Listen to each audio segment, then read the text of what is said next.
જય દ્વારકાધીશ મિત્રો, કેમ છો બધા? મજામાં જશો તો આવી ગયા છીએ એક નવા દિવસના એક નવા વ્લોગ સાથે. આજે છે ગુરુવાર અને વાગી ગયા છે 11:30 અને હું થઈ ગયો છું એકદમ રેડી કોલેજ જવા માટે.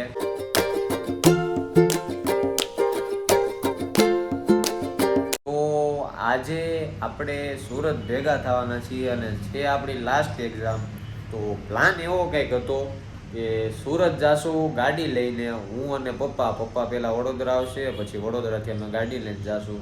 પણ એ પ્લાન કેન્સલ રહ્યો છે. હવે પ્લાનમાં થોડોક ચેન્જ આવ્યો. ગાડી લઈને તો જવાનું છે, પણ વડોદરાના ખાલી હાઈવે સુધી, ત્યાંથી બસ આવે છે, બસમાં ગાડી મૂકી આપણે પણ બસમાં બેસી અને સુરત ભેગા થઈ જવું. પણ ટાઈમિંગ કંઈક સાંજે 3 થી કંઈક રાતે 3-4 વાગ્યાનો છે.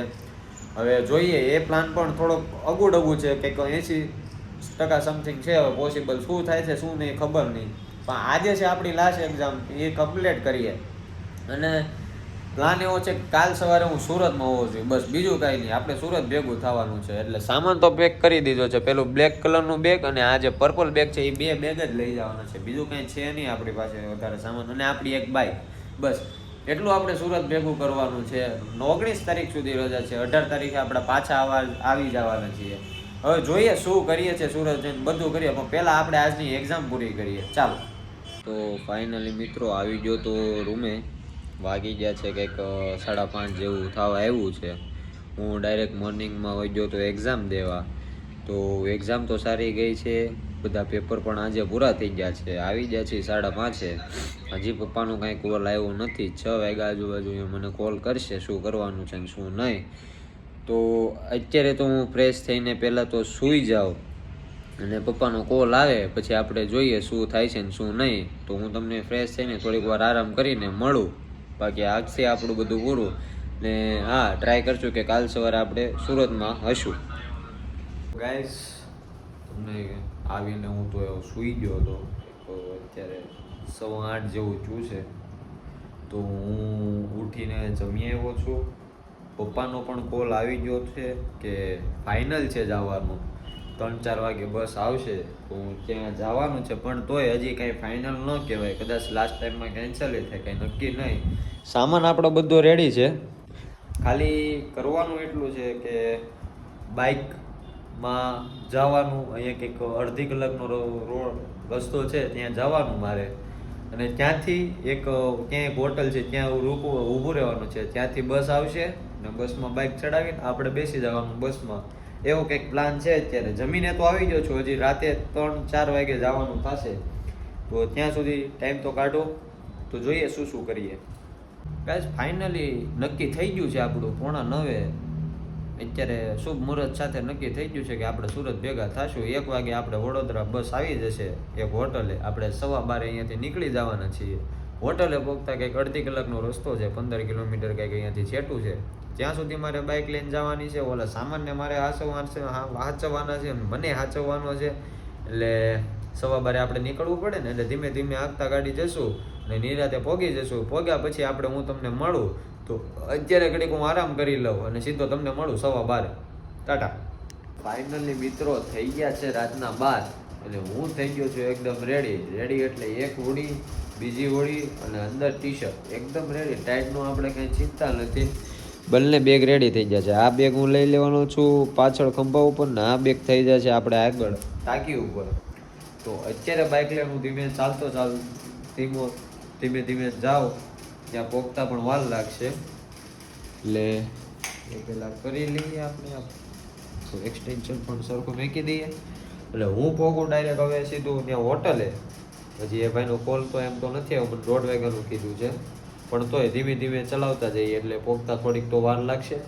તો વાંધો નહીં, હું તમને ડાયરેક્ટ મળવું સીધું હોટલે કાં તો બસમાં. તો ધીમે હવે નીકળીએ. ભાઈ ફાઇનલી નીચે તો આવી ગયો છું. સામાન મૂકી દઈએ ગાડીમાં, સરખી રીતે બેસી જઈએ, એકદમ કરી લઈએ સરખું. પછી મોઢા ઉપર રૂમાલ બાંધીને ધીમે ગાડી જવા દઈએ. કારણ કે જે રસ્તો છે એ થોડેક સુધી સિટીમાં છે, એટલે બાકીનો જે થોડોક રસ્તો છે ને એ હાઈવેનો છે. એટલે ધીમે તો હાંકવી જ પડશે. તો ફટાફટ આપણે પહેલાં ગાડી નીચે લઈ લઈએ અને પછી સામાન સરખો કરીને મોટે બાંધીને હાલતા થઈ જાય. હું તમને મળું direct bus station. Finally guys આવી ગયા છીએ આપણે ડેસ્ટિનેશન ઉપર. તો આ તમે જોઈ શકો છો અહીંયા તો આપણે પહોંચી ગયા છીએ. હજી બસને આવવાની તો ઘણી વાર છે. ભાઈએ કીધું હતું મને કે હું તને કોલ કરીશ પછી નીકળજે, પણ હજી એનું કોલ નથી આવ્યો. 12:30 થઈ ગયા છે. ત્યાં પહોંચી ગયા છીએ. કંઈ હોટલ છે એટલે થોડુંક ખાવા પીવાનું કરીએ, ત્યાં બસ આવી જાય અને ઘરે કોલ કરી દઈએ એટલે બધાને શાંતિ થઈ જાય. હજી આગળ ઓલા ભાઈને ફોન કર્યો મેં, હજી ભાઈ બોરસદ પહોંચ્યા છે. હવે આવતા કંઈક એને કંઈક અહીંયાથી 50 કિલોમીટર થાય છે બોરસદ. હવે આવતા કંઈક હજી અડધો કલાક સમથિંગ, કલાક સમજી લે એવું કંઈક, તો પણ કંઈક 1.5-2 જેવું થઈ જશે. આપણે ટોપી પહેરીને અહીંયા શાંતિથી સાઈડમાં ઊભા રહ્યા છીએ. ગાડીના કાચ બાસ ને બધું કાઢી લીધું છે, બધું હરખું મેકી દીધું છે બેગમાં. આવે તો બેસી જઈએ બસમાં, અને સોફો મળે તો સારું, તો સૂઈ જવું છે. સોફો નહીં મળે તો કેબિનમાં જદાવાન થાય, વાંધો નહીં, પણ જોઈએ જે થશે એ જોયું જશે. મળીએ. ફાઇનલી મિત્રો એક 2:30 વાગ્યા ત્યારે ઠેઠ બસ આવી છે. ફટાફટ આપણે ગાડીને મૂકીએ અંદર રેડી, અને બસમાં બેસીએ અને જઈએ સીધા સુરત. ફાઇનલી ગાઈસ સોફો પણ મળી ગયો છે, ગાડી પણ મેકાઈ ગઈ છે, ઠેલા પણ મેકાઈ ગયા છે. એક લેપટોપનું બેગ આપણે આપણી સાથે રાખી લીધેલું છે. મસ્ત હવે સૂઈ જવાનું છે. બસ આપણા એક્ઝેક્ટ ઘરની સામે જ ઊભી રહી છે, એટલે કંઈ ટેન્શન નથી. ડ્રાઈવર ભાઈ પણ બધા આપણે ઓળખીતા છે. ખૂબ જ શાંતિથી બેસી ગયા. પણ આ થોડુંક લેટ થઈ ગયું છે, વાંધો નહીં, વહેલી ત્યાં પહેલી તકે પહોંચાડી દેશે. બીજું તો કંઈ નહીં, સુરત તો પહોંચી જશું આપણે. તો મળું હું તમને ડાયરેક્ટ સવારે. ત્યાં સુધી ગુડ નાઇટ યારો. ફાઇનલી ગાઈસ વાગી ગયા છે 6:15. સુરત આવી ગયા છીએ. પછી આપણું સ્ટેશન આવે 5 મિનિટની વાર છે, જોઈએ. તો ફાઇનલી મિત્રો પહોંચી ગયા હતા ઘરે. તો આ વ્લોગને કરું છું અહીંયા એન્ડ. તો મળી એક નવા દિવસને એક નવા વ્લોગ સાથે. ત્યાં સુધી આ વ્લોગ સારો લાગ્યો હોય તો લાઈક કરી દેજો. ચેનલ ઉપર ન હો તો સબસ્ક્રાઈબ કરી દેજો. તમારા મિત્રો સાથે શેર કરવાનું ના ભૂલતા. તો મળી એક નવા દિવસના નવા વ્લોગ સાથે. ત્યાં સુધી જય દ્વારકાધીશ. હવે સૂઈ જાઓ ને મારા વાલા.